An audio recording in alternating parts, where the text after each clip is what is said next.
Hello friends, welcome to share trader Kannada. ಇವತ್ತು Sensex 360 points down ಆಗಿ 57,628 close ಆದರೆ Nifty 111 points down ಆಗಿ 16,988 close ಆಗಿದೆ. Virus bank Nifty 236 points down ಆಗಿ 39,361 close ಆಗಿದೆ. ವೆರಸ್ ಮಿಡ್ ಕ್ಯಾಪು 1.01% ಕರೆಕ್ಟ್ ಆದರೆ ಸ್ಮಾಲ್ ಕ್ಯಾಪು 0.75% ಕರೆಕ್ಟ್ ಆಗಿದೆ. ಇವತ್ತು ಎಫ್ಐಸು ಇಂಡಿಯನ್ ಇಕ್ವಿಟಿ ಮಾರ್ಕೆಟಲ್ಲಿ 2,545 ಕ್ರೋಸ್ ಸೆಲ್ ಮಾಡಿದ್ರೆ ಡಿಐಸು 2,876 ಕ್ರೋಸ್ ಬೈ ಮಾಡಿದ್ದಾರೆ. ರೀಸೆಂಟ್ ಟೈಮ್ಸಲ್ಲಿ ಗ್ಲೋಬಲ್ ಇಕ್ವಿಟಿ ಮಾರ್ಕೆಟ್ಸ್ ಎಲ್ಲ ನಾವು ಗಮನಿಸ್ತಾ ಇದ್ರೆ US ಅಲ್ಲಾದರೂ ಯುರೋಪಲ್ಲಾದರೂ ಟೋಟಲ್ ಎಲ್ಲ ಮಾರ್ಕೆಟ್ಸ್ಗಂದ್ರೂ ಇಂಡಿಯನ್ ಇಕ್ವಿಟಿ ಮಾರ್ಕೆಟಲ್ಲಿ ಒಂದು ಫುಲ್ ರೇಂಜ್ ಆಫ್ ವಾಲಿಟಿಲಿಟಿ ಕಾಣಿಸ್ತಾ ಇದೆ ಅಲ್ವಾ. ಇವತ್ತೂ ಓಪನಿಂಗಿಂದ ಕಂಟಿನ್ಯೂಸ್ಲಿ ಡೌನ್ ಆಗ್ತಾ both Nifty and bank Nifty ಅಂತೂ 16th ಮಾರ್ಚ್ಗೆ ಹೆಚ್ಚು ಕಡಿಮೆ ಎಲ್ಲಿಗೂ ಹೋಗಿ ಅಲ್ಲಿಂದ ರಿವರ್ಸಲ್ ಆಗಿದೆ ಅಲ್ವಾ. ಹೆಚ್ಚು ಕಡಿಮೆ ಆ ಝೋನ್ ಹತ್ರನೇ ಇವತ್ತೂ ಫಾಲ್ ಆಗಿ ಇಂಪಾರ್ಟೆಂಟ್ ಸಪೋರ್ಟಿಂದ ಆಲ್ಮೋಸ್ಟ್ 1 o'clock ಮಾರ್ಕೆಟ್ನಲ್ಲಿ ರಿವರ್ಸಲ್ ತಗೊಂಡಿರೋ ಥರ ಕಾಣಿಸಿದೆ. ಎಕ್ಸಾಕ್ಟ್ ಆ ಪಾಯಿಂಟಲ್ಲೇ ನೀವು ಯುರೋಪಿಯನ್ ಮಾರ್ಕೆಟ್ಸ್ ನೀವು ಗಮನಿಸಿದ್ರೆ ಆ ಟೈಮಲ್ಲಿ ಯುರೋಪಿಯನ್ ಮಾರ್ಕೆಟ್ಸು ಅಪ್ಸೈಡ್ಗೆ ಮೂವ್ ಆಗಿದೆ. ಸೊ ಗ್ಲೋಬಲ್ ಆಗಿ ಸ್ವಲ್ಪ ಪಾಸಿಟಿವ್ ಸೆಂಟಿಮೆಂಟು ಸೆಕೆಂಡ್ ಹಾಫಲ್ಲಿ ಪ್ಲೇ ಆಗ್ತಾ ಇರೋದು European markets particularly Nifty and bank Nifty ಎರಡರಲ್ಲೂ ಅಪ್ಸೈಡ್ ಮೂವ್ಗೆ ಕಾರಣ ಆಗಿದೆ. Even bank Nifty price action ನೀವು ಗಮನಿಸ್ತಾ ಇದ್ರೆ 17th ಮಾರ್ಚ್ ದಿವಸ ಯಾವ ಲೋಗಾದರೂ ಫಾರ್ಮ್ ಮಾಡಿದೆ ಅಲ್ವಾ, ಎಕ್ಸಾಕ್ಟ್ಲಿ ಆ ಲೋನಲ್ಲಿಂದಾನೆ ಇವತ್ತು ಮಾರ್ಕೆಟ್ ರ್ಯಾಲಿ ಇಂಪಾರ್ಟೆಂಟ್ ಸಪೋರ್ಟಿಂದಾನೆ ಮಾರ್ಕೆಟ್ ರ್ಯಾಲಿ ಆಗಿದೆ. ಅಗೈನ್ ಮಾರ್ಕೆಟ್ನಲ್ಲಿ ಒಂದು ರಿವರ್ಸಲ್ ಪ್ಲೇ ಅಂತೂ ಆಗಿದೆ. ಸೊ ತುಂಬಾವರೆಗೂ ಕ್ವಶನ್ಸ್ ಬರ್ತಿದೆ, ಇವತ್ತು ಮಾರ್ಕೆಟ್ ಫಾಲ್ ಆಗ್ತಾ ಇದ್ರೆ ಇನ್ನೂ ಎಲ್ಲಿವರೆಗೂ ಫಾಲ್ ಆಗತ್ತೆ, ಯಾವಾಗ ರ್ಯಾಲಿ ಆಗತ್ತೆ, ಈ ಕ್ವಶನ್ಸ್ಗೆ ಫ್ರೆಂಡ್ಸ್ ಎಕ್ಸಾಕ್ಟ್ಲಿ ನಾವು ಆನ್ಸರ್ ಅಂತೂ ಫೈಂಡ್ ಔಟ್ ಮಾಡೋಕ್ಕಾಗಲ್ಲ. ಲೈಕ್ ಮಾರ್ಕೆಟ್ ಇಲ್ಲಿಂದ ನೆಕ್ಸ್ಟು ಇನ್ನೂ ಫಾಲ್ ಆಗುತ್ತೆ, ಇಲ್ಲ ಇಲ್ಲಿಂದ ಬೆಳೆಯುತ್ತೆ, ಆರ್ ಇಲ್ಲೇ ನಮಗೆ ಬೇಸ್ ಫಾರ್ಮ್ ಮಾಡುತ್ತೆ, ಇನ್ನು ಇದಕ್ಕೆ ಬಿಟ್ಟರೆ ಇನ್ನು ಫಾಲ್ ಆಗಲ್ಲ, ಈ ಥರ ನಾವು ಅಸೆಸ್ ಮಾಡೋಕ್ಕೆ ಆಗಲ್ಲ. ಬಿಕಾಸ್ ಓವರ್ ನೈಟಲ್ಲಿ ಬರ್ತಿರೋಂಥ ಗ್ಲೋಬಲ್ ಅಪ್ಡೇಟ್ಸು ಮಾರ್ಕೆಟ್ನಂತೂ ಸ್ಟೇಬಲ್ ಆಗಿ ಇಡ್ತಿಲ್ಲ. ಇನ್ಫ್ಯಾಕ್ಟ್ ಹೇಳಬೇಕಂದ್ರೆ ಎಲ್ಲಾದರೆ ಅಪ್ಡೇಟ್ಸ್ ಬರ್ತಿದೆ ಅಲ್ವಾ, ಅಲ್ಲಿ ಮಾರ್ಕೆಟ್ಸು ಸ್ಟೇಬಲ್ ಆಗೇ ಇದೆ. ನಾವು ಇಲ್ಲಿವರೆಗೂ ನೋಡಿರೋಂಥ ಕ್ರೈಸಸ್ ಎಲ್ಲ ಏನು, ಸಿಲಿಕಾನ್ ವ್ಯಾಲಿ ಬ್ಯಾಂಕು, US ನಲ್ಲಿರುವಂಥ ಕ್ರೈಸಸ್, ಸಿಗ್ನೇಚರ್ ಬ್ಯಾಂಕ್ ಆದರೂ, ಫಸ್ಟ್ ರಿಪಬ್ಲಿಕ್ ಬ್ಯಾಂಕ್ ಆದರೂ, ಇವೆಲ್ಲನೂ US ಅಲ್ಲಿರುವಂಥ ರೀಜನಲ್ ಬ್ಯಾಂಕ್ಸು. ಅಲ್ಲಿರುವಂಥ ಕ್ರೈಸಸ್ ಅಂದರೆ ಆ ಸೇಮ್ ಪಾಯಿಂಟಲ್ಲಿ US ಮಾರ್ಕೆಟ್ಸ್ ನಾವು ಕಂಪೇರ್ ಮಾಡಿದ್ರೆ ಇಂಡಿಯನ್ ಇಕ್ವಿಟಿ ಮಾರ್ಕೆಟ್ಸೇ ಜಾಸ್ತಿ ಫಾಲ್ ಆಗ್ತಿದೆ. ಈವನ್ ಕ್ರೆಡಿಟ್ ಸೂಸು ಇಶ್ಯೂನು ಯುರೋಪಿಯನ್ಗೆ ಸಂಬಂಧಿಸಿರುವಂಥ ಇಶ್ಯೂ, ಅಲ್ಲಿ ಬ್ಯಾಂಕ್ಸು ಫೈನಾನ್ಷಿಯಲ್ ಸಿಸ್ಟಮು ಜಾಸ್ತಿ ಇಂಪ್ಯಾಕ್ಟ್ ಆಗಬೇಕು, ಆದರೆ ಅಲ್ಲಿಗಂದ್ರೂ ಇಂಡಿಯನ್ ಇಕ್ವಿಟಿ ಮಾರ್ಕೆಟ್ಸೇ ಆ ಇವೆಂಟಿಂದ ಜಾಸ್ತಿ ಇಂಪ್ಯಾಕ್ಟ್ ಆಗ್ತಿದೆ. ಸೊ ಸಿಚುವೇಶನ್ ಎಲ್ಲಿ ಬಂದ್ರೂ ಇಂಡಿಯನ್ ಇಕ್ವಿಟಿ ಮಾರ್ಕೆಟ್ಸಲ್ಲಿ ಈ ರೀಸೆಂಟ್ ಟೈಮ್ಸಲ್ಲಿ ಜಾಸ್ತಿ ನೆಗೆಟಿವ್ ಸೈಡ್ ಅಂತೂ ಮಾರ್ಕೆಟು ಮೂಮೆಂಟಮ್ ಅಂತೂ ಕಾಣಿಸ್ತಾ ಇದೆ. ಇದೆಲ್ಲ ಓಕೆ, ಸ್ವಲ್ಪ ಇಂಪಾರ್ಟೆಂಟ್ ಅಪ್ಡೇಟ್ ಬಗ್ಗೆ ಮಾತಾಡಿಕೊಂಡ್ರೆ ಈ ಕ್ರೆಡಿಟ್ ಸೂಸ್ ಇಶ್ಯೂ ಅವ್ರು ಯೂಶಲಿ ನಾವು ರಿಪೋರ್ಟ್ಸ್ ನೋಡ್ತಾ ಇರ್ತಾರಲ್ವಾ, ಕ್ರೆಡಿಟ್ ಸೂಸ್ ಅವರು ಈ ಕಂಪ್ನಿ ರಿಲೇಟೆಡ್ ಆಗಿ ರೇಟಿಂಗ್ ಸಿ ಕೊಟ್ಟಿದ್ದಾರೆ, ಬೈ ಇವರು ರಿಲೇಟೆಡ್ ಆಗಿ ಸೆಲ್ ಅಂತ ಅಪ್ಡೇಟ್ ಮಾಡ್ತಿದ್ದಾರೆ ಅಂತ ನಾವು ಮಲ್ಟಿಪಲ್ ಟೈಮ್ಸ್ ಮಾತಾಡ್ಕೊಂಡಿದ್ವಲ್ವಾ. ಈ ಪರ್ಟಿಕ್ಯುಲರ್ ಆಗಿ global investment bank and financial firm related ಆಗಿ ಇವತ್ತು 60% ಹತ್ರ ಸ್ಟಾಕ್ ಪ್ರೈಸ್ನಲ್ಲಿ ಫಾಲ್ ಕಾಣಿಸಿದೆ. ಬಿಕಾಸ್ ಇವರು ರಿಲೇಟೆಡ್ ಆಗಿರೋಂಥ ಎಂಟೈರ್ ಬಿಸ್ನೆಸ್ನ UBS ಅವರು $3 billion ಅಕ್ವೈರ್ ಮಾಡಿದ್ದಾರೆ ಅಂತ ಹೇಳಿದ್ದು. ಇನ್ಫ್ಯಾಕ್ಟು ಆ ಅಪ್ಡೇಟಿಂದ UBS ಶೇರ್ ಪ್ರೈಸೂ ಫಾಲ್ ಆಗಿದೆ. ಆಲ್ರೆಡಿ ಮಾರ್ಕೆಟ್ನಲ್ಲಿ 14% ಫಾಲ್ ಇತ್ತು ಆ್ಯಂಡ್ ಇವತ್ತು ಟ್ರೇಡಿಂಗ್ ಸೆಷನಲ್ಲಿ ಆಲ್ಮೋಸ್ಟ್ 4% ಹತ್ರ ಸ್ಟಾಕ್ ಪ್ರೈಸ್ನಲ್ಲೂ ಫಾಲ್ ಆಗಿದೆ.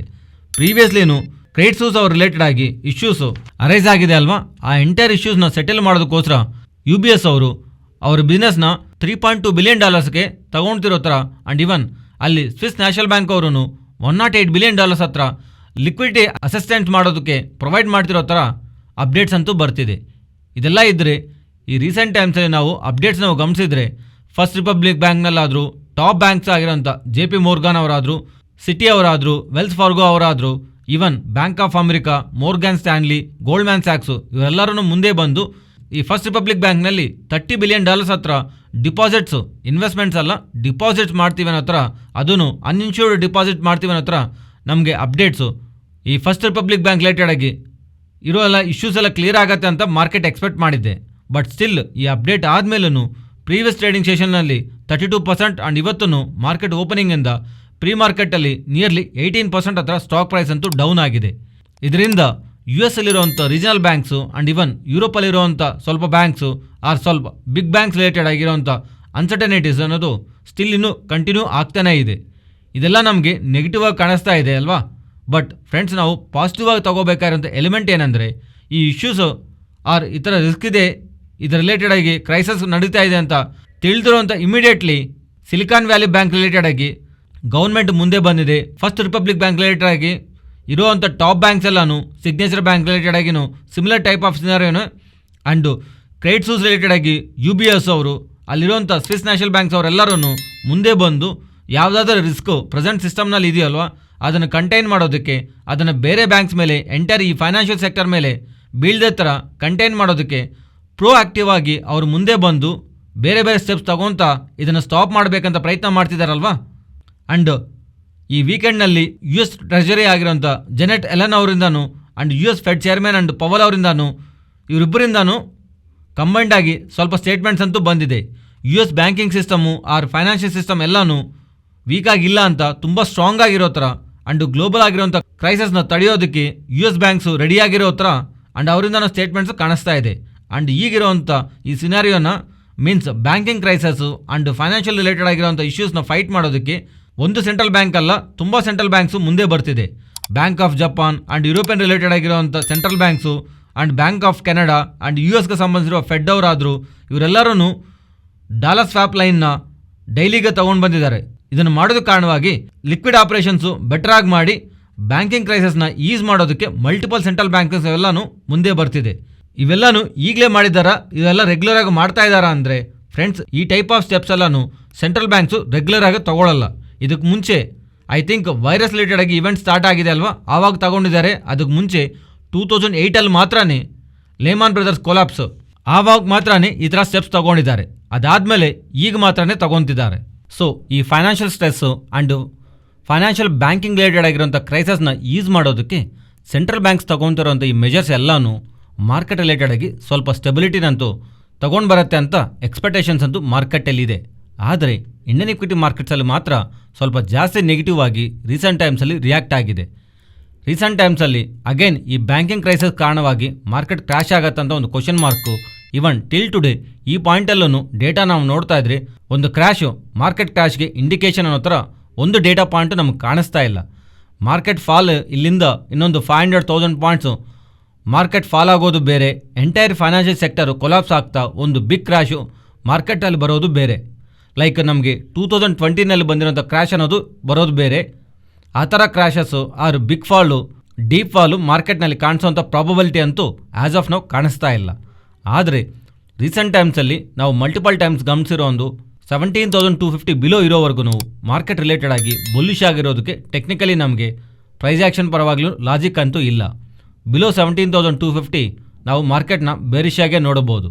ಬಟ್ ನಿಮಗೆ ಪ್ರೀವಿಯಸ್ಲೂ ಹೇಳಿದ್ದು, ಯಾರಾದರೂ ಮಾರ್ಕೆಟ್ನಲ್ಲಿ ಇಂಪಾರ್ಟೆಂಟ್ ಸ್ಟಾಕ್ಸು ಪರ್ಟಿಕ್ಯುಲರ್ ಆಗಿ ಒಂದು ವೇಳೆ ಇಂಡೆಕ್ಸ್ ರಿಲೇಟೆಡ್ ಆಗಿ ಇಂಡೆಕ್ಸ್ ಫಂಡ್ಸ್ನ ಆ್ಯಂಡ್ ETF ತಗೋಬೇಕಂತ ಯಾರಾದರೂ ವೆಯ್ಟ್ ಮಾಡ್ತಾ ಇದ್ರೆ then first range of support important support previous September 2022ನಲ್ಲೂ 16,750 to 16,800 ಈ ರೇಂಜ್ಗೆ ಬಂದು ಅಗೈನ್ 10 to 13% ನೆಕ್ಸ್ಟ್ ಅಪ್ಕಮಿಂಗ್ 2 ಮಂತ್ಸಲ್ಲಿ ಮಾರ್ಕೆಟು ಬೆಳೆದಿದೆ.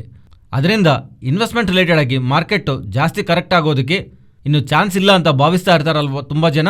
ಇಲ್ಲಿಗೆ ಬಂದರೆ ಬೈ ಮಾಡ್ಬೋದು ಅನ್ನೋ ಥರ ಅದನ್ನು 16,830ನ ಇಂಪಾರ್ಟೆಂಟ್ ಸಪೋರ್ಟಾಗಿ ಗಮನಿಸ್ಬೋದು. ಇಫ್ ಒಂದು ವೇಳೆ ಮಾರ್ಕೆಟ್ ಇನ್ನೂ ಜಾಸ್ತಿ ಕರೆಕ್ಟ್ ಆಗುತ್ತೆ ಅಂದ್ಕೊಂಡ್ರೆ ವೆಯ್ಟ್ ಮಾಡಿ ಈ ಲೆವೆಲ್ ಬಿಲೋನು ಮಾರ್ಕೆಟ್ ಕ್ಲೋಸಿಂಗು ಅಪ್ಕಮಿಂಗ್ ಟೈಮ್ಸಲ್ಲಿ ಬಿಲೋ ಏನಾದರೂ ಸಸ್ಟೈನ್ ಆಗ್ತಾ ಇದ್ರೆ ದೆನ್ ಇಂಪಾರ್ಟೆಂಟ್ ಲೆವೆಲ್ಸ್ ಬಿಲೋನ ನಾವು 16,750 to 16,800 ಈ 50 ಪಾಯಿಂಟ್ ರೇಂಜ್ನ ಬಿಲೋ ನಾವು ಅಪ್ಕಮಿಂಗ್ ವೀಡಿಯೋಸಲ್ಲಿ ಮಾತಾಡ್ಕೋಬೋದು. ಬಟ್ ಆ್ಯಸ್ ಆಫ್ ನೌ ಈ ಇಂಪಾರ್ಟೆಂಟ್ ಸಪೋರ್ಟ್ ಅಂತೂ ಬ್ರೇಕ್ ಆಗದೆ ಕ್ಲೋಸ್ ಆಗದೆ ನಾವು ರೀಸೆಂಟ್ ಟೈಮ್ಸಲ್ಲಿ ಅದು ನಡೆದಿಲ್ಲ. ಅದರಿಂದ ನಾವು ಇದನ್ನೇ ಇಂಪಾರ್ಟೆಂಟ್ ಸಪೋರ್ಟಾಗಿ ಗಮನಿಸಬಹುದು. ಆ್ಯಂಡ್ ಇಂಪಾರ್ಟೆಂಟ್ ಇವೆಂಟ್ಸ್ ಬಗ್ಗೆ ನಾವು ತಿಳ್ಕೊಂಡಿದ್ದೀವಲ್ವಾ, ಮಾರ್ಚ್ 22 ಮೀನ್ಸ್ ನಾಳಿದ್ದು ನಮಗೆ ಫೆಡ್ ರಿಲೇಟೆಡ್ ಆಗಿ ಔಟ್ಕಮ್ಮು ಆ್ಯಸ್ ಆಫ್ ನಾವು ಮಾರ್ಕೆಟಲ್ಲಿರುವಂಥ ಎಕ್ಸ್ಪೆಕ್ಟೇಷನ್ಸು ಫೆಡ್ ಅವರು ಮೋಸ್ಟ್ಲಿ ರೇಟ್ ಹೈಕ್ ಮಾಡಲ್ಲ ಅಂತ, ಒಂದು ವೇಳೆ ಮಾಡಿದ್ರೂ 25 ಬೇಸಿಸ್ ಪಾಯಿಂಟ್ ಮೇಲೆ ಮಾಡಲ್ಲ ಅನ್ನೋ ಥರ ಎಕ್ಸ್ಪೆಕ್ಟೇಷನ್ಸ್ ಇದೆ. ಮತ್ತು ನೋಡಬೇಕು ಫೆಡ್ ಅವರು ಬಡ್ಡಿ ರೇಟ್ಗಳು ಜಾಸ್ತಿ ಮಾಡ್ತಾರಾ, ಆ ಥರ ಮಾಡ್ತಾಯಿದ್ರೂ 25 ಬೇಸಿಸ್ ಪಾಯಿಂಟ್ಸ್ ಹತ್ರ ಲಿಮಿಟ್ ಮಾಡ್ತಾರಾ. ಬಿಕಾಸ್ ಪ್ರೆಸೆಂಟು ಸೆಂಟ್ರಲ್ ಬ್ಯಾಂಕ್ಸ್ ಎಲ್ಲನೂ ಕೇವಲ ಇನ್ಫ್ಲೇಷನ್ ಫೈಟ್ ಮಾಡೋದೇ ಅಲ್ಲ, US banks entire financial system stable ಮಾಡೋದನ್ನು ಅವ್ರ ರೆಸ್ಪಾನ್ಸಿಬಲೇ ಇರುತ್ತೆ, ಫೆಡ್ ಅವ್ರ ರೆಸ್ಪಾನ್ಸಿಬಲೇ ಇರುತ್ತೆ. ಅದರಿಂದ ಬ್ಯಾಂಕ್ಸ್ ಒಂದು ಕ್ರೈಸಸ್ನ ಮೈಂಡಲ್ಲಿ ಇಟ್ಕೊಂಡು ರೇಟ್ ಹೈಕ್ ಡಿಸಿಷನ್ ತಗೊತಾರೆ ಅಂತ. ಅದರಿಂದ 22 ದಿವಸ ಬರುವಂಥ ನಮ್ಮ ಮಾರ್ಕೆಟ್ ಕ್ಲೋಸ್ ಆದಮೇಲೆ ಬರುವಂಥ ಆ ಡೇಟಾನು ನೆಕ್ಸ್ಟ್ ಟ್ರೇಡಿಂಗ್ ಸೆಷನಲ್ಲವು ಮಾರ್ಕೆಟ್ ಇಂಪ್ಯಾಕ್ಟ್ ಮಾಡುತ್ತೆ ಅನ್ನೋ ವಿಷಯ ನಾವು ಜ್ಞಾಪಕ ಇಟ್ಕೋಬೇಕು. Next Nifty and bank Nifty support and resistant. Nifty support 16,840, ಇಲ್ಲಿಂದ upside 17,050 to 17,080. Next bank Nifty support 38,920 and ಇಲ್ಲಿಂದ upside 39,560. Next option chain data and price action ಎರಡು ಕಂಬೈನ್ ಮಾಡ್ತಾ ಇದ್ದರೆ ನಾವು ರೀಸೆಂಟ್ ಟೈಮ್ಸಲ್ಲಿ ಅಂದ್ಕೊಂಡಿರೋಂಥ ರೇಂಜ್ನೇ ಕಂಟಿನ್ಯೂ ಮಾಡ್ತಿದ್ದೀನಿ. 16,700 ಟು 17,300 ಈ 600 ಪಾಯಿಂಟ್ ರೇಂಜ್ನೇ ನಿಫ್ಟಿ ರೇಂಜ್ ಆಗಿ personally ನಾನು ಗಮನಿಸ್ತಾ ಇದ್ದೀನಿ. ಇದು ಫ್ರೆಂಡ್ಸ್ ಇವತ್ತಿನ ವಿಡಿಯೋ.